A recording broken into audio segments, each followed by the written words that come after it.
Hi friends, எங்கள் வீட்டோட கொல்லப்புறம் எவ்வளோ க்ரீனிஷாக இருக்குன்னு பார்த்தீங்களா? நான் இன்றைக்கி குஸ்கா தாங்க பண்ண போகிறேன். அதுக்கு வெங்காயம், தக்காளி, பச்சை மிளகா, புதினா, கொத்தமல்லி அரிஞ்சு வச்சுட்டேன்.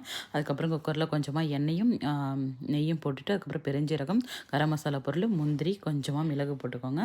வெங்காயம் 1 எடுத்துக்கோங்க. நாங்கள் 2 பேருக்கு அது போதும். நல்லா வதக்கி விட்டுட்டு இஞ்சி பூண்டு பேஸ்ட்டு, பச்சை மிளகா, புதினா, கொத்தமல்லி நல்லா வதக்கி விட்டுட்டு, அதுக்கப்புறம் வந்துட்டு தக்காளி போடுங்க. தக்காளி கொஞ்சமாக போடுங்க.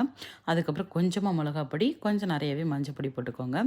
நல்லா வந்துட்டு வெந்த பிறகு அரிசி எடுத்து போடுங்க. நான் 1க்கு 1 1/2 தண்ணி ஊற்றுவேங்க. அதுக்கப்புறம் சூப்பராக கம கமன்னு உங்களுக்கு வந்துட்டு குஸ்கா ரெடி ஆகிடுங்க. நான் சைட் டிஷ்ஷுக்கு வந்துட்டு உருளைக்கிழங்கு தான் ட்ரை பண்ணேன். செட்டிநாடு டைப்பில் ட்ரை பண்ணியிருக்கேன். நான் வந்துட்டு தனியாக உருளைக்கிழங்க நீட்ட வாக்கில் அரிஞ்சு வச்சுக்கிட்டேன். அதுக்கப்புறம் இந்த மசாலா பொருட்கள்லாம் போட்டுட்டு கிரைண்ட் பண்ணி தனியாக வச்சுக்கிட்டேங்க. அதுக்கப்புறம் கடுகு எப்போதும் போல் போடுற மாதிரி போட்டுட்டு கருவேப்பிலை, அதுக்கப்புறம் பூண்டு. நான் வந்துட்டு இன்றைக்கி தாளிப்புக்கு வந்துட்டு வடகம் போட்டிருந்தேன். சூப்பராகவே இருந்ததுங்க. நீங்கள் ட்ரை பண்ணி பாருங்கள். இந்த வீடியோ பிடிச்சிருந்தா லைக் பண்ணுங்கள், ஷேர் பண்ணுங்கள்.